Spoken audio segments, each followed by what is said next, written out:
You're born in a hole in the ground, a den your parents dug together. It's a good one, hidden safe and far away from anything that might want to eat you. You're part of a litter of 4, each of you tiny, blind, and utterly helpless. For the first 2 weeks, your world is simple. Warmth, hunger, and the scent of your mother. She is everything. She cleans you, feeds you, keeps you safe while your father hunts and watches over the land.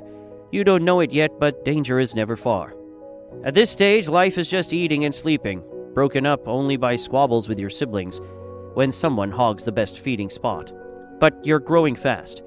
Soon the safety of the den won't be enough, and then one day everything changes.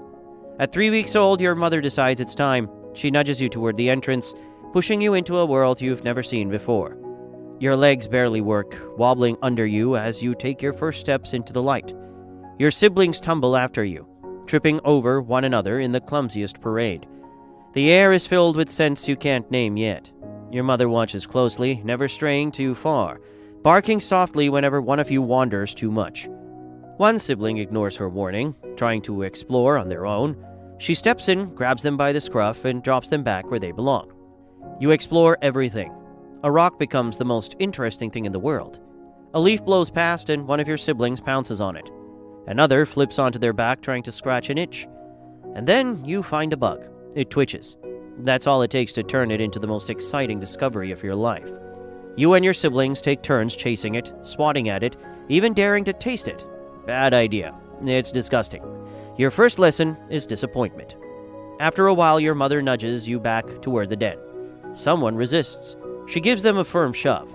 No arguing with her. You collapse inside, too tired to do anything. At 6 weeks old, things get serious. The milk bar is officially closed. No more nursing. It's time for real food. Your parents start bringing back meals. Sometimes a mouse, other times a bird, occasionally a chunk of something bigger. They drop it in front of you, expecting you to figure it out. But what are you supposed to do with it? You sniff it, one sibling pokes it, another bites it, then spits it out immediately. Eventually, someone gets brave enough to tear off a piece. And suddenly, chaos erupts. Everyone fights for a share. Some nights your mother makes it easier, ripping food into smaller pieces. Other nights she leaves you to figure it out yourself. You're learning an important lesson. Food doesn't come easy. If you want your share, you better be quick. Within a week, you've stopped hesitating. The moment food hits the ground, you pounce, tearing into it as fast as you can. Then at 3 months old comes the real challenge, which is your first hunting trip. You and your siblings follow behind your parents, your excitement barely contained. This isn't just a walk, this is survival school. When you reach the hunting grounds, your mother signals for you to stop. You freeze, watching as she locks onto a squirrel sitting at the base of a tree. Your father moves through the grass silently, every step calculated.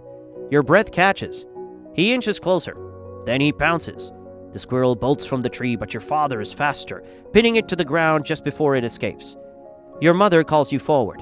You hesitate at first, sniffing the catch, nudging it with your nose. It's still warm. The first time you've been this close to live prey. But you don't get to eat yet. First, your mother teaches you how to finish the job. She grips the squirrel in her jaws and shakes it, making sure it won't move again. Then she starts breaking it apart, showing you the best way to get to the good bits. You watch closely, taking mental notes. Then comes the real test. Another squirrel approaches, further away. This time, your mother steps back, letting you and your siblings try. You crouch low, your instincts kicking in, but then someone behind you makes a noise. The squirrel vanishes up a tree before anyone gets close. Failure. Your mother isn't impressed, but she doesn't give up on you. She leads you to another spot, giving you another chance. By the end of the day, you're exhausted. You didn't catch anything, but you're starting to understand. For now, you're just the apprentice. But one day, you'll be the hunter. That is, if you survive. At 6 months old, things change again. The den feels smaller. The food your parents bring back doesn't stretch as far as it used to. You're going to sleep hungry more often. Fights with your siblings over scraps have turned serious. Your parents seem different. Little more tense, snapping at you when you get too close during mealtime. It's not personal, it's survival. The land around you isn't as full of food as before. There are too many mouths to feed, and not enough to go around. One night, as hunger gnaws at your ribs, you realize what is to happen. You've outgrown the den, you've outgrown the pack. It's time to leave. You don't make a big deal out of it. One morning, you just start walking. You follow trails you've never taken before, heading into the unknown. The first few days on your own are brutal. hunting alone is nothing like hunting with your family. You miss more prey than you catch. The hunger that pushed you to leave hasn't gone away. It's worse. You have no backup, no one to fight for scraps with, no one to bring food when hunting doesn't work out. It's just you now. Still, you keep moving. Staying in one place won't help. You sniff out trails, searching for opportunities. Sometimes you find something, maybe a field mouse, maybe a discarded sandwich. It's never enough. A few weeks into your solo life, you start to figure things out. You manage to catch a few squirrels, even snag a rabbit once. But the effort it takes compared to the reward doesn't feel worth it. Hunting is exhausting. There has to be an easier way. And then, one day, you find an unexpected ally, a badger. You're following the scent of something small and edible when you see it. Normally, you'd steer clear. Badgers have sharp claws and bad tempers. But this one doesn't seem interested in fighting. It's busy digging, its claws tearing into the earth. You watch, curious, then something moves. A ground squirrel bolting from its hole. That's when it clicks. The badger does the hard work and you take advantage. You pounce, catching the squirrel before it gets away. The badger looks at you, snorts, then goes back to digging. It doesn't chase you off. That's all the permission you need. For hours, you and your unlikely partner work together.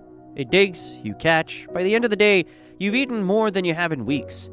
For the first time, you start to think maybe you really can survive on your own. Maybe, just maybe, you have a chance. But survival doesn't pause for grief. You wake up cold, stiff, and aching all over. The last thing you remember was the blinding light, the screeching tires, and then nothing. But you're still here. You blink hard, trying to make sense of your surroundings. The road is empty now. The human's gone. Your body feels bruised, sore, but nothing seems broken. You force yourself up, legs trembling beneath you. Every moment is a reminder that you barely made it. Still, you move. There's no time to rest or time to mourn. The hunger gnaws at you like an old enemy that never left.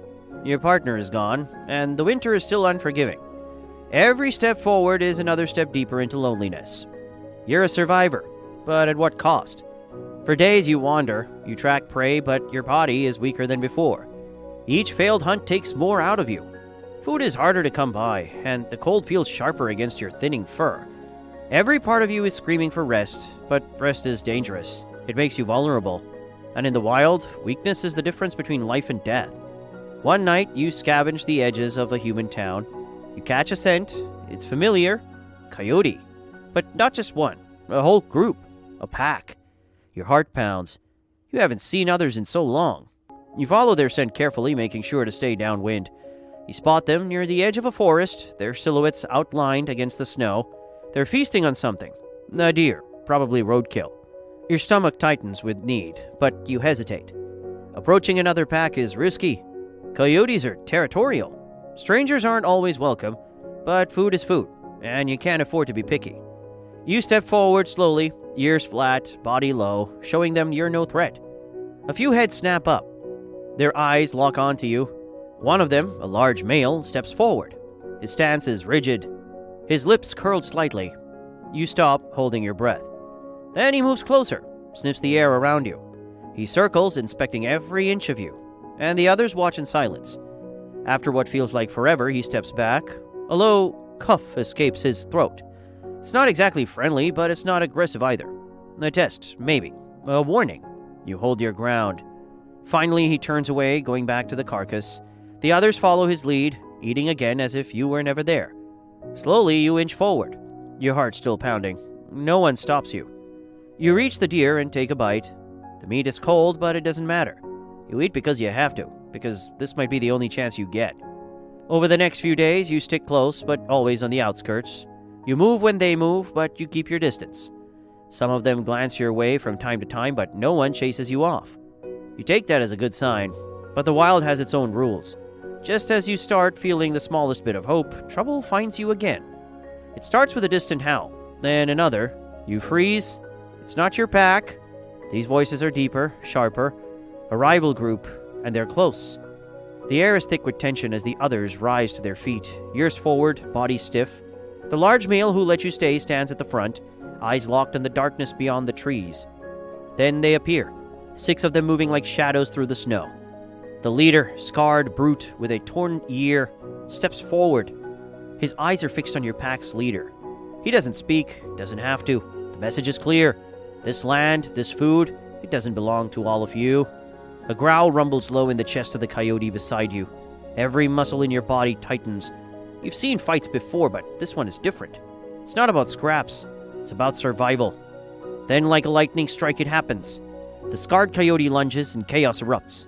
Bodies collide, teeth snap, fur flies, snarls and yelps fill the air. You dart backward, out of reach of the brawl, your breath coming fast. A younger coyote from the rivaling pack spots you and charges. You barely have time to react before he crashes into you, sending you sprawling. Instinct takes over. You twist, snapping wildly. Your teeth catch his shoulder and he yelps, scrambling away. But there's no time to celebrate. Another one is already coming. You dodge left, barely avoiding his jaws. You're too weak for this. You know it. They know it. Then, just as you think it's over, the larger male from your pack rushes in. He slams into your attacker, knocking him aside. Blood stains the snow. The fight rages on.